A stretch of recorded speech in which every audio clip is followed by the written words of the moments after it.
So Donald Trump is talking about running for a third term. Could he really do it? Here's what Donald Trump had to say recently in a couple interviews. I have had more people say, please run again. People are asking me to run, and there's a whole story about running for a third term. I don't know. I never looked into it. They do say there's a way you can do it. Now, those comments, it's fair to ask, is this a troll? Is this a joke, or is he really serious? Well, all of these Fox talking heads in the past have said this is a joke, this is a troll, this is his way of owning the libs. Here's just a sample of what the right-wing Fox and other personalities have had to say on this. Evidence that the president It's a joke. It's a joke. It's a joke. And the president loves to, entertain wherever he's at. He's got that entertainment vibe about him. Similarly, some of the legislative leadership in the Congress, like Senator Thune, have had this to say. But can we really discount this idea, as crazy as it is? I think the answer is no, not completely. When you consider all the other crazy ideas that Trump has articulated that seemed like a joke in the beginning, and then we found out, no, it seems he is perfectly serious about. Let's take a couple modern examples. Greenland. You might have thought when Trump first proposed that the United States was going to somehow take over Greenland, that this was just Trump being Trump, or this was some joke or some troll or some effort at distraction. Now we see J.D. Vance and his wife, the Vice President of the United States, go all the way to Greenland to try to make the argument that Greenland should be part of the United States. Now, he didn't get much of a reception there. Everybody they wanted to meet basically said, we're not interested in meeting you. So he went to a U.S. base there and basically talked to himself. But nevertheless, if that's a joke, if that's a troll, it's an enormously time-consuming one to have the Vice President of the United States traveling halfway around the world for some kind of joke or troll. Similarly, you've seen the president talk about reestablishing American control of the Panama Canal. If that's a joke, certainly other countries like Panama aren't laughing about it. And let's not forget the absurd Gulf of America. The president is serious enough about that to want to exclude the Associated Press from different White House interactions because they refuse to use that stupid term. So some of these really off-the-wall or extraordinary or anti-democratic ideas, whether they're in Project 2025 or they're these Greenland-like utterances from the president, have taken on very serious life, and I don't think we can dismiss this. Now, is this really possible? What does the Constitution say about the limit on presidential terms? Well, the starting point is the 22nd Amendment, and this is what the 22nd Amendment to the Constitution has to say on the subject. No person shall be elected to the office of the president more than twice. That is the operative language. Nobody should be elected to the presidency more than twice. But the key word here is elected, that the Trump people are fixated on. That doesn't seem in its own language to preclude somehow achieving that office in other ways, like the so-called Vance scenario that the president was referring to earlier. So what is that Vance scenario? Well, the Vance scenario is that J.D. Vance runs for president and Donald Trump runs for vice president, and they get elected and Vance essentially steps aside. Could that really happen? Well, we have to turn for this to the 12th Amendment to the Constitution.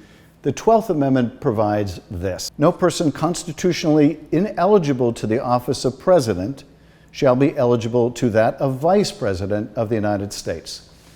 Well, that clear language would seem to preclude the Vance scenario. That is, if you're ineligible to be president, you're ineligible to run for vice president. But as Professor Larry Tribe has pointed out, the fact that you cannot be elected president in the 22nd Amendment doesn't mean that you're ineligible to hold that office. If you look at the simple text of those two amendments. So if you're not ineligible in the 22nd Amendment to being president, you're only ineligible to be elected twice, then his argument is it's possible the court could interpret the 12th Amendment as not precluding the so-called Vance scenario. Now, I'm biased here. I was a research assistant in law school for Professor Tribe, but I think the clear intention here, when we look at both the legislative history as well as the events that prompted the 22nd Amendment, makes clear that the Vance scenario would be unconstitutional. Why do I say that?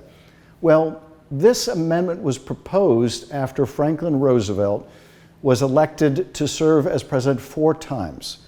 He was elected twice, he ran again for a 3rd time and was elected. He ran a 4th time and was elected, but died shortly after taking office the 4th time. Now, he was the first president to serve more than 2 terms. Others did try. Teddy Roosevelt ran as a 3rd-party candidate for a 3rd term as president and lost. You also had President Ulysses S. Grant try to run for a 3rd term, but he was deprived of the nomination by his party. Franklin Roosevelt was the only one to succeed in getting more than 2 terms, and he succeeded because the nation was headed into war as he ran for that 3rd term, and the country wanted the strength and the stability of his leadership. Those were extraordinary circumstances. But even then, when he was out of office, the Congress moved very quickly to amend the Constitution with the 22nd Amendment in 1947 to preclude any other president from doing what Roosevelt did and serving more than 2 terms. The states thereafter ratified the Constitution. It took some 4 years to do so, but ratified that 22nd Amendment. And so the clear intent post-Franklin Roosevelt was to make sure that a president could not serve more than 2 terms. But you can also look at the debate that was going on in Congress over the language of the 22nd Amendment and see how different formulations were proposed. There was an effort to essentially make it crystal clear that you couldn't do an end run around the 22nd Amendment and get more than 2 terms in office. Ultimately, though, the Congress opted for simplicity. And in that simplicity may have opened the door for these kind of Vance-like arguments, but they really run contrary to the plain intent of Congress, as well as what I think is the pretty clear language here. So I think that any court looking at this objectively in light of the history and the context would conclude that the Vance scenario was unconstitutional. But of course, that presumes a good faith Supreme Court, which at the moment, tragically, we do not have. So where did Trump get this idea anyway? Well, his model appears to be Vladimir Putin. Putin served 2 terms. The Russian Constitution prohibited him from serving a 3rd term. So what he did is he had Dmitry Medvedev, who was the prime minister, become the president as kind of a token figure, while Putin became the prime minister, but really ran the government like a president. Even that was not enough for Putin. When he was done with his terms as prime minister, he ushered in an amendment to the Russian Constitution to effectively nullify counting his first 2 terms as president. So even then, Putin changed the Russian Constitution to elongate his tenure and make him essentially president of Russia for life. Could Trump do that? I don't think there's any way he could amend the Constitution of the United States. But he might try that Vance scenario. But I don't think there's any way he would successfully amend the Constitution. Of course, what Trump really wants is to be some kind of a king, not unlike this. In the case of be quiet. I order you to be quiet. Order? Who does he think he is? I'm your king. Well, I didn't vote for you. You don't vote for kings. Well, how'd you become king then?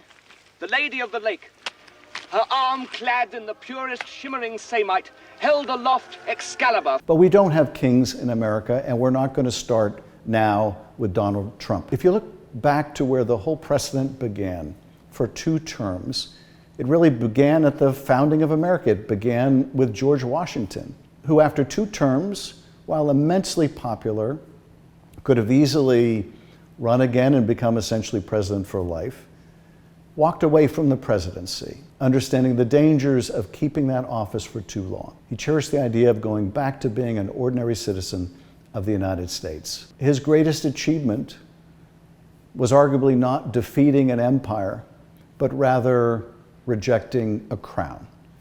And that precedent has stood us well for many, many years, broken only once in the case of Franklin Roosevelt, and then through action of the Congress and the states, we went back to that Washingtonian precedent. It will not be violated. We will not let it be violated. So even as we can't write off this prospect that they may try, we need to keep our focus on the damage they're doing right now, the damage they're doing in this term, the way they want to eviscerate Medicaid and the effect it will have shutting down hospitals and clinics, the way they're laying off veterans and dismantling veteran services, the way they're closing down Social Security offices and making it hard for our seniors to get their payments, the way they're attacking the institutions of our democracy. We cannot take our eyes off the damage they're doing here and now and the necessity of pushing back with everything we have. Hey everybody, so I started to make these nightly videos because I kept hearing from people with everything going on, it'd be nice to have some explanation at the end of the day that helps make sense of it all.